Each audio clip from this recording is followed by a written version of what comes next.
નમસ્તે મિત્રો, રોની રેસીપી બ્લોગમાં સ્વાગત છે તમારું। તો આજે આપણી રેસીપીમાં મસ્ત એવા શેઝવાન રાઈસ બનાવીશું। તમે ઘરે કોઈ દિવસ બનાવ્યા છે તો આજે ચલો આપણે શેઝવાન રાઈસ બનાવીશું। તો પાણીને આપણે બોઇલ કરવા માટે મૂકી દીધું છે અને આ પાણીમાં સ્વાદ પ્રમાણે મીઠું લઈ લેશું અને 2 થી 3 ચમચી જેટલું અંદર આપણે તેલ એડ કરીશું। અને મેં અહીંયા 2 વાડકી જેટલા ચોખા લીધા છે, જે પુલાવ બાસમતી આવે છે એ વાળા લીધા છે મેં શેઝવાન રાઈસ બનાવવા માટે। તો આપણે બધા જ ચોખાને અંદર એડ કરી દઈશું અને કેટલા બોઇલ કરવા એ આખો વિડીયો જોજો કે આપણે ભાતને કેટલા બોઇલ કરવા પડે છે શેઝવાન રાઈસ માટે। આપણે આખા વિડીયોમાં જોઈએ અને આને આપણે ઢાંકણ બંધ નહીં કરીએ, ઢાંકણ બંધ કર્યા વગર ચડવા દઈશું। ત્યાં સુધીમાં આટલું શાકભાજી આપણે કટ કરી લઈએ ઝીણું એવું। તો મેં ગાજર લીધું છે, ફણસી લીધી છે 5 થી 6 નંગ, કેપ્સિકમ લીધું છે અને ડુંગળી લીધી છે અને આ લીલી ડુંગળી લીધી છે। તો આ બધાને આપણે ઝીણું ઝીણું કટ કરી લઈએ। તો આપણા ભાત એવા મસ્ત એવા ચડી ગયા છે। તો આપણે દબાવીએ દાણો, તો થોડો કાચો હોવો જોઈએ દાણો। આપણે 80% જેટલા જ ભાતને કૂક કરવાના છે। તો હવે આપણે કાણાવાળા વાસણમાં આને કાઢી લઈશું। તો આપણે ચલો હવે બનાવવાનું શેઝવાન રાઈસ ચાલુ કરીએ।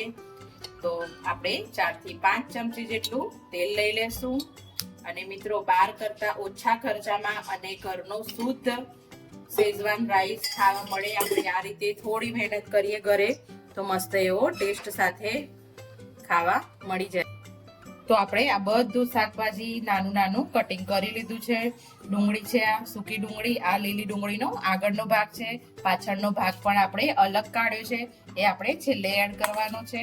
કેપ્સિકમ અડધું અને ગાજર અડધું અને ફણસી લઈ લીધી છે 5 થી 6 નંગ જેટલી। તો આપણું તેલ આવી ગયું છે। તો આપણે પહેલા સૂકી ડુંગળીને એડ કરી દઈશું। તો સૂકી ડુંગળીને આપણે થોડી ફૂલ ગેસે મસ્ત એવી સાતળી લેશું। તો અહીંયા આપણે લીલી ડુંગળીનો જે આગળનો ભાગ સમાર્યો હતો એ એડ કરી લઈશું। કેપ્સિકમ, ગાજર અને ફણસી બધું જ જોડે આપણે એડ કરી દઈશું અને ફૂલ ગેસે બધું જ વસ્તુ આપણે મસ્ત એવી સાતળી લઈશું।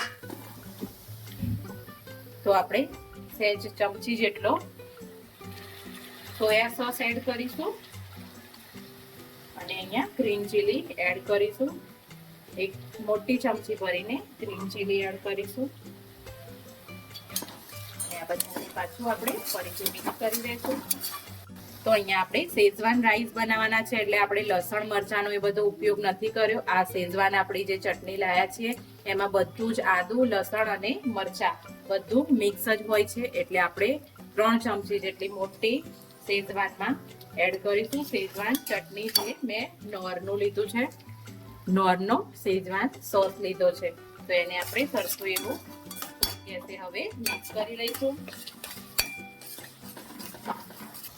તો હું અહીંયા થોડુંક મીઠું આ જગ્યાએ એડ કરું છું કારણ કે ભાત બનાવતા પણ આપણે એડ કરેલું અને ચટણીઓમાં ઓલરેડી હોય છે। તો હવે આપણે આ બધા જ રાઈસને અંદર એડ કરી દઈશું જે મસ્ત આપણા કૂક થઈ ગયા હતા। આપણે રાઈસને 80% જ કૂક કર્યા છે અને છૂટા છૂટા રહે આ રીતે મસ્ત રીતે આપણે બધા જ રાઈસને મિક્સ કરી લઈશું।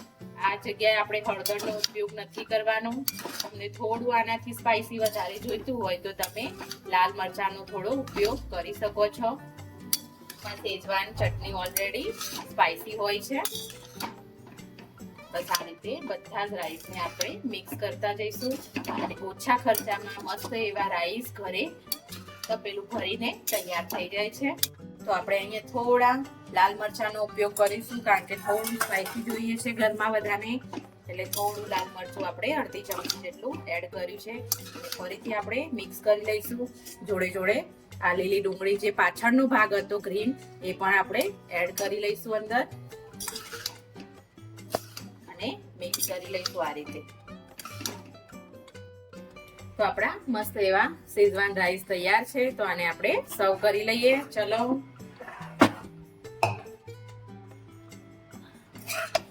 છે ને ઓછા ખર્ચામાં મસ્ત એવા બાર જેવા શેઝવાન રાઈસ તૈયાર થાય છે. અને છોકરાઓને ને આ મોટાને અને સાંજની હલકી ફુલકી ભૂખ હોય તો એના માટે બહુ જ જોરદાર છે આ. અને મજા પણ આવી જશે, એકદમ ટેસ્ટી. તો તમે પણ તમારા ઘરે જરૂરથી બનાવજો અને વિડીયો ગમે તો લાઈક કરજો, શેર કરજો, સબસ્ક્રાઇબ કરજો.